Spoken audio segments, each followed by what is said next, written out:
Uma das tragédias que mais marcaram o Brasil ocorreu em 1º de fevereiro de 1974, no centro de São Paulo. Um incêndio que deixou 187 mortos e mais de 300 feridos. Mesmo depois de todos esses anos, uma aura de mistério ainda cerca o local e existem dezenas de relatos de pessoas que afirmam ter experiências assustadoras. Vocês sabem de qual lugar estou falando? Vem comigo que eu te conto.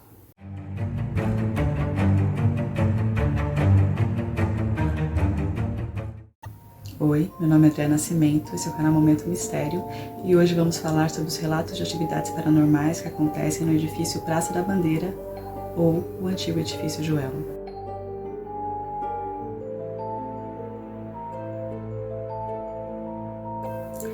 Era uma sexta-feira, 1º de fevereiro de 1974, por volta das 8h50 da manhã, quando se iniciou um incêndio no edifício Joelma, localizado na Avenida 9 de Julho, 225, no centro de São Paulo. O incêndio deixou 187 mortos e 300 feridos e continua sendo o segundo pior ocorrido em arranha-céus do mundo, pelo número de vítimas fatais, ficando atrás apenas da tragédia envolvendo as Torres Gêmeas em 11 de setembro de 2001. O incêndio se iniciou após um curto-circuito elétrico em um ar-condicionado do 12º andar do edifício de 25 andares. Inaugurado há apenas 2 anos na época. Embora fosse um dos maiores prédios do centro de São Paulo, onde aproximadamente 800 trabalhadores frequentavam todos os dias, o local não tinha nenhum suporte em caso de incêndio. Por exemplo, não haviam saídas de emergência ou alarmes de incêndio.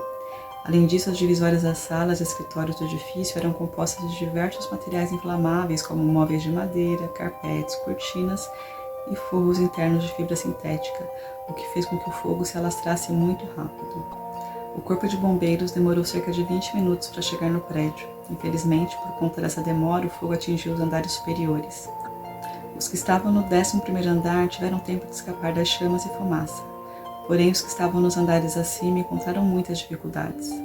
As escadas dos bombeiros só chegaram até o 16º andar, deixando os andares superiores para os helicópteros que mal podiam chegar perto com risco de explosão. A maioria das mortes foram causadas por asfixia ou por carbonização completa dos corpos, porém cerca de 40 pessoas preferiram pular das janelas do que enfrentar o fogo.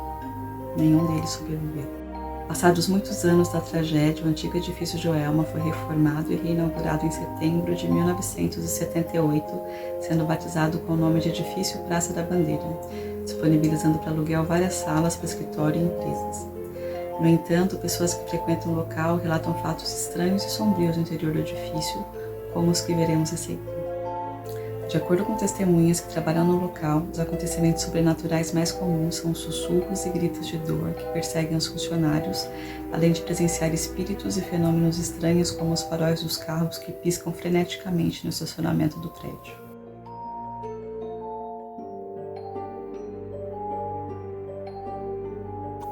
Em 2004, um monge budista foi chamado pela equipe de um prefeito que alegou que só entraria no edifício se o mesmo fosse purificado. Após a purificação, o monge relatou que não poderia fazer nada para apaziguar os fantasmas que ali habitavam.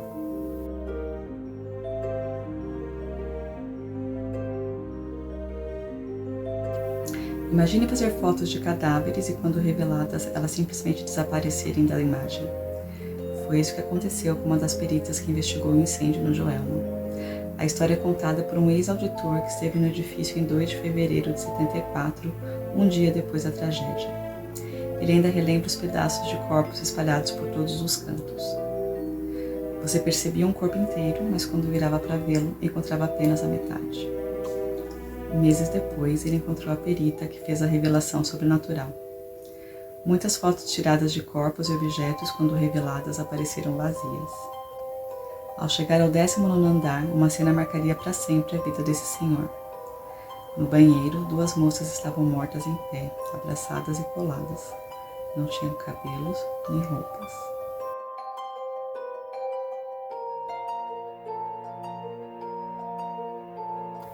Muitos curiosos e caçadores de mitos que visitam o antigo Joelma pela primeira vez não retornam ao local.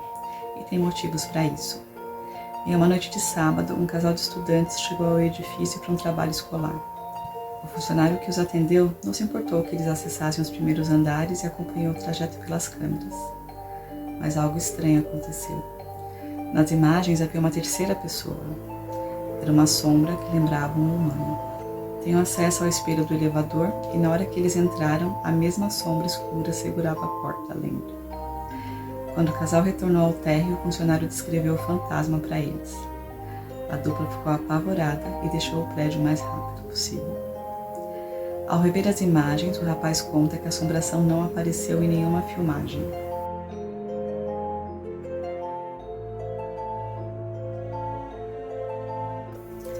Duas funcionárias faziam hora extra no 14º andar do antigo Joelma, quando algo inexplicável aterrorizou a dupla. Um vidro temperado estourou com toda a força na sala ao lado. Não era vento, olhei todas as janelas estavam fechadas. O vidro simplesmente explodiu, contou uma das funcionárias. Não ficamos mais tempo para ver se era mesmo fantasma, completou a outra. A hipótese do vento foi a explicação dada pela equipe de manutenção do prédio, que trocou o vidro no dia seguinte.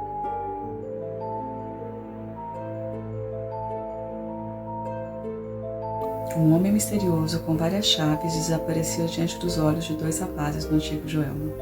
Os ponteiros do relógio estavam prestes a marcar 23 horas quando a dupla começou a ouvir barulhos de chaves vindos do corredor. Os sons começaram a chegar cada vez mais perto. Curiosos, eles olharam em direção à porta e viram um homem com um grande chaveiro pendurado na calça. Alguns segundos se passaram e a figura sombria simplesmente desapareceu. Funcionários do edifício garantiram o fenômeno. Os dois viram, não foi uma alucinação. Os rapazes deixaram o prédio imediatamente após a experiência macabra.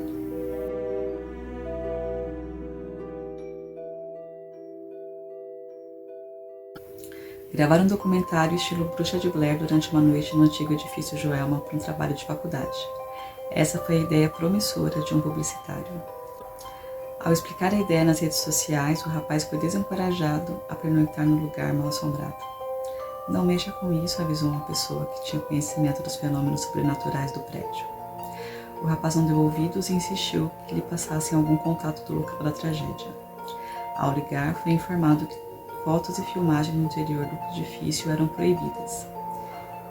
Ele resolveu ir lá mesmo assim. Nenhum funcionário autorizou sua entrada. Frustrado, voltou para casa, mas no caminho já sofreu as consequências da desobediência. No metrô, senti uma coceira, umas bolinhas vermelhas que cresciam. Quando cheguei em casa, as manchas tomaram todo o meu corpo e meu primo me disse que eu estava pegando fogo. Após quase 2 horas de agonia, as manchas sumiram assim como apareceram, inexplicavelmente. E o documentário nunca saiu do papel.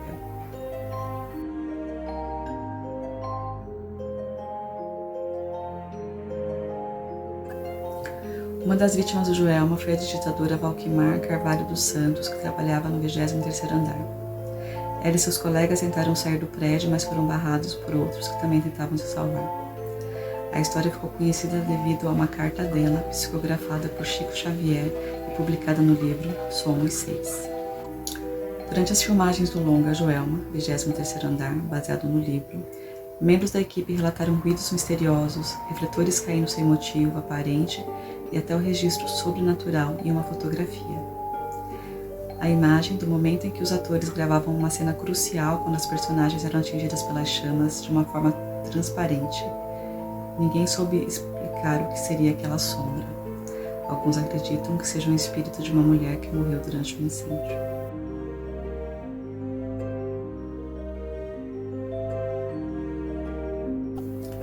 Em um escritório de advocacia alugado pouco tempo após a reinauguração, uma assistente ficou até mais tarde para organizar os documentos deixados no final do expediente. Como já era tarde da noite, devido à existência de muitas salas ainda vazias e sem utilização, o prédio mantinha um silêncio sombrio e assustador. Isso, em conjunto com as lembranças do incêndio que ocorreu no passado, produziu um ambiente ainda mais assustador. Em certo momento, a assistente ouviu um barulho na antessala do escritório, como se a porta tivesse sido aberta. Quando ela foi olhar, a porta estava fechada, como havia estado antes. Então ela imaginou que fosse uma outra porta em outra sala do mesmo andar que havia gerado aquele ruído. Instantes depois, ela ouviu o barulho novamente e, quando se voltou, viu um vulto de uma mulher passando pela antessala. Ela se assustou, chegando a dar um grito. Foi observar novamente e não havia ninguém no local, apenas ela. Rapidamente ela pegou suas coisas e saiu do escritório. Quando foi trancar a porta, novamente ela viu o vulto de uma mulher no fundo do corredor, desaparecendo em seguida. A assistente rapidamente deixou o edifício e tempos depois se demitiu, pois havia necessidade de ficar alguns dias até mais tarde e ela não concordou com a solicitação, temendo ver aquele vulto novamente ou algo ainda pior.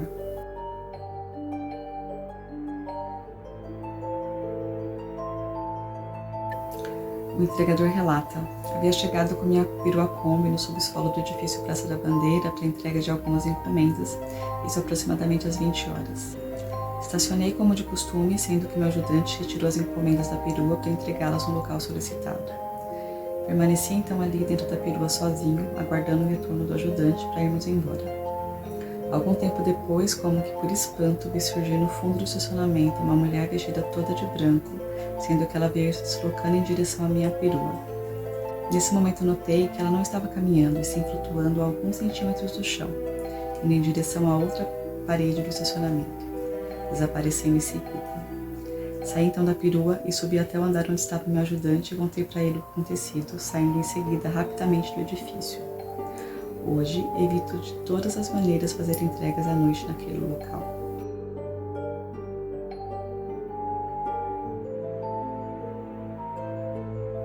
Uma das histórias mais conhecidas é sobre as 13 almas. Nos escombros do Joelma, 13 cadáveres foram encontrados dentro de um elevador. Na época, sem meio de fazer a identificação dessas vítimas, pois ainda não existia análise de DNA, os corpos foram enterrados lado a lado no cemitério São Pedro, na Vila Alpina, São Paulo, com a lápide As 13 Almas. Tempos depois, o zelador do cemitério e alguns visitantes passaram a ouvir gritos e lamúrios vindo da sepultura. Para aliviar a dor dos mortos, eles jogaram água nos túmulos e os gritos pararam. Desde então, o local atrai devotos que atribuem às 13 almas vários milagres e, em gratidão, deixam um copo de água em cima de cada túmulo. Muito antes do incêndio no edifício Joelma, o terreno onde ele foi construído já era tido por muitos como amaldiçoado desde os tempos da colonização. Uma das lendas que cercam o local diz que o terreno era um local de castigo para os escravos indisciplinados que trabalhavam na região entre os séculos XVIII e XIX. Negros teriam sido torturados até a morte, fazendo com que o local fosse considerado como amaldiçoado.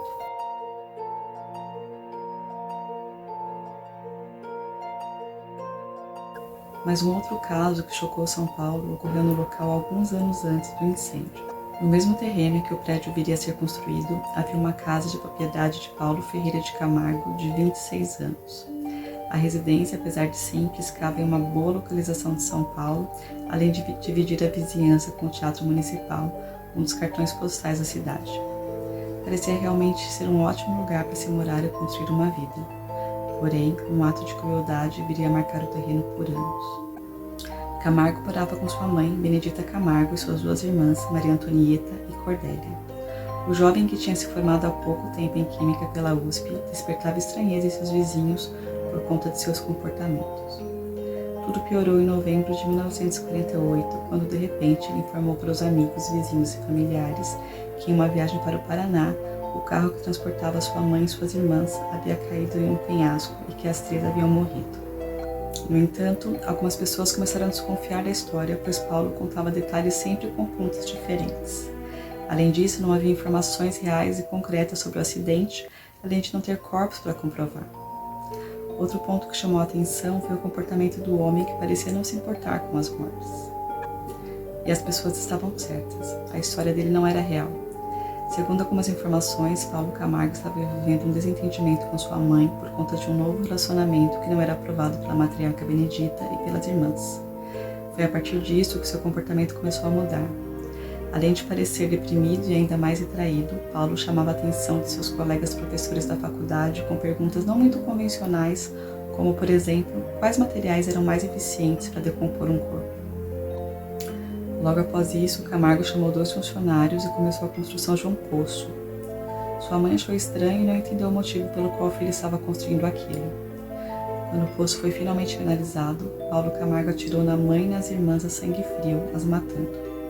Após o crime, ele envolveu as 13 mortalhas pretas, colocando capuzes em suas cabeças e as jogando logo em seguida no poço.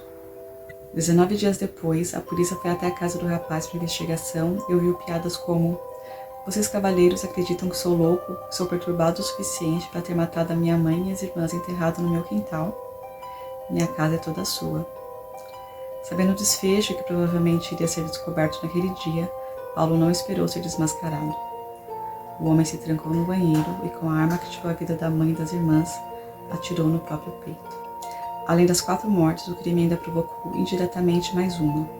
Um dos bombeiros que fizeram o resgate no poço morreu de infecção cadavérica por manusear os corpos sem proteção de luvas. Há quem acredite que o incêndio do Joelma seja fruto de uma maldição relacionada ao crime do poço. Em meio a tantas tragédias, sofrimento e mortes, não é surpresa que o local seja considerado um dos mais mal-assombrados do Brasil. E você, conhecia a história dessa tragédia e esses relatos assustadores? Sabe de mais alguma história ou outros lugares assombrados? Deixa aqui nos comentários. E se gostou, deixa aqui seu like e compartilha. Não se esqueça de se inscrever e marcar o sininho para não perder nossas próximas histórias. Nos vemos na próxima sexta-feira aqui no canal Momento Mistério. Até lá!